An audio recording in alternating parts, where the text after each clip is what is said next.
pendek itu. Well shot. Oh. Goaltending. Goaltending.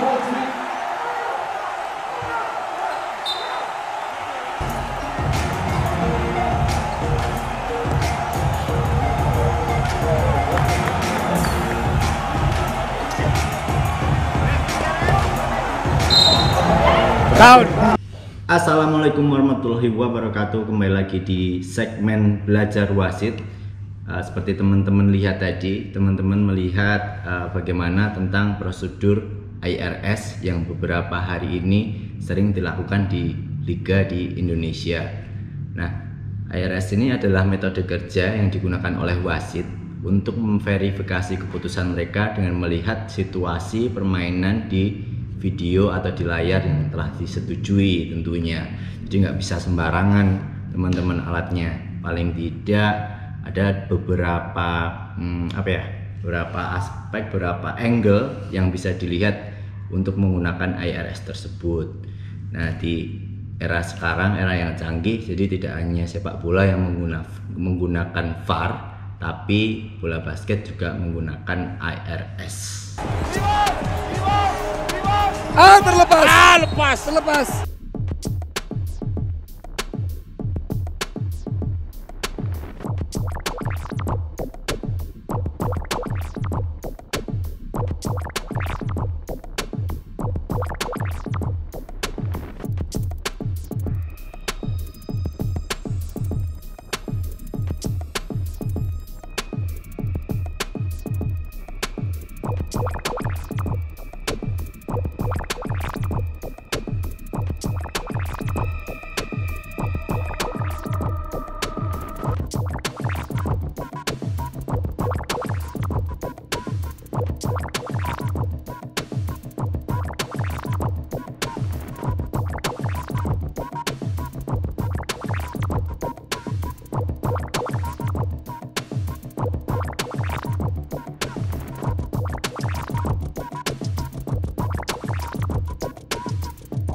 Oke, sebagai catatan, keputusan wasit atau wasit-wasit ini dapat dikoreksi hanya jika tinjauan IRS memberikan bukti visual yang jelas dan konklusif kepada wasit untuk dikoreksi. Nah gitu ya guys. Tapi setelah kru chief menandatangani score sheet, nah itu tinjauan IRS tidak dapat dilakukan lagi. Itu tadi prosedurnya atau memverifikasi kejadian dengan menggunakan IRS. Nah sekarang pertanyaannya adalah kapan IRS boleh digunakan? Apakah setiap kejadian boleh digunakan? Nah ini ada peraturannya juga, akan saya jelaskan di sini. Oke, pertanyaannya tadi adalah kapan sih wasit boleh mereview dengan menggunakan IRS tersebut? Kapannya itu ada 3 teman wasit. Yang pertama adalah ketika di akhir quarter atau di akhir overtime, itu wasit boleh mereview. Lalu yang kedua adalah last 2 minutes di quarter 4 dan di overtime juga. Yang ketiga adalah selama permainan itu juga boleh. Nah, apa saja yang poin apa saja yang boleh direview? Oke, yang pertama tadi adalah kita bahas untuk yang di akhir quarter atau di akhir overtime. Itu apa saja yang akan direview? Antara lain adalah apakah tembakan seorang pemain itu sukses dilepaskan sebelum sinyal jam pertandingan berbunyi atau tidak. Itu wasit bisa memutuskan dengan IRS. Jadi contohnya banyak ya, seperti buzzer beater gitu. Kalau memang tidak yakin, si wasit boleh melihat IRS. Atau apakah ada foul ketika di akhir pertandingan tersebut. Pada situasi ini apakah ada terjadi pelanggaran ketika ada menembak, lalu berapa waktunya tersisa, apakah ada pelanggaran 8 detik. Nah kurang lebih seperti itu. Oke, lalu kapannya yang kedua adalah pada saat jam menunjukkan 2 menit atau kurang di quarter 4 dan di overtime. Nah poinnya yang biasanya direview adalah apakah tembakan itu sukses dilepaskan sebelum jam tembakan berbunyi atau tidak. Lalu ketika terjadi shooting, wasit ragu menentukan tembakan itu 2 poin atau 3 poin. Ketika poin terjadi, skor terjadi, wasit boleh langsung menghentikan permainan. karena pada saat itu bola mati dan jam mati dihentikan dan boleh melihat IRS. Lalu bisa untuk mengidentifikasi pemain yang menyebabkan bola out of bound. Jadi pada saat krusial 2 menit terakhir ini boleh diambil seperti itu.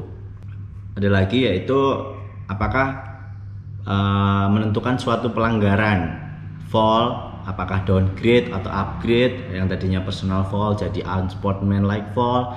Nah, itu boleh langsung digunakan di waktu ini. Yang lumayan berguna ketika terjadi brawl atau keributan, ini bisa mengidentifikasi siapa anggota tim yang ikut melakukan perkelahian atau keributan dan masuk lapangan atau tidak. Kita bisa lihat dengan IRS tersebut. Intinya seperti itu untuk mengidentifikasi segala masalah yang membuat game menjadi lebih lancar. Oke, lalu yang terakhir, kapan kita bisa melakukan review tersebut selama permainan berlangsung, itu pun boleh, tapi ada beberapa poin yang diperbolehkan. Kurang lebih ada 6 poin, yaitu menentukan 2 atau 3 poin. Jika wasit ragu untuk menentukan 2-3 poin, itu bisa ditentukan dengan IRS selama permainan. Selain itu, menentukan siapa free throw shooter. Jadi ketika wasit juga ragu lagi untuk menentukan free throw shooter, kita bisa digunakan IRS ini. Untuk menentukan kriteria foul juga boleh, atau untuk melihat waktu setelah waktunya mungkin rusak atau mungkin terjadi error, melihat IRR sehingga tidak ada pengurangan waktu yang digunakan nanti. Lalu hampir sama sih dengan yang tadi untuk mengidentifikasi tim yang terlibat dalam kekerasan atau keributan. Ya, itu tadi beberapa kapan kita bisa menentukan atau mereview dengan IRS. Kurang lebih seperti itu. Merupakan prosedur untuk menggunakan IRS. Semoga teman-teman dapat mendapatkan informasi ini. Untuk lebih lengkapnya nanti saya akan membagi artikelnya di deskripsi, bagaimana kita bisa mengetahui prosedur untuk menggunakan IRS, dan semoga nanti di event-event yang akan datang ada disediakan IRS. Amin. Flexing ain't discreet about it. Extra, extra read about it. Say you wanna beef about it. We gon' come and see about it. Flexing ain't discreet about it.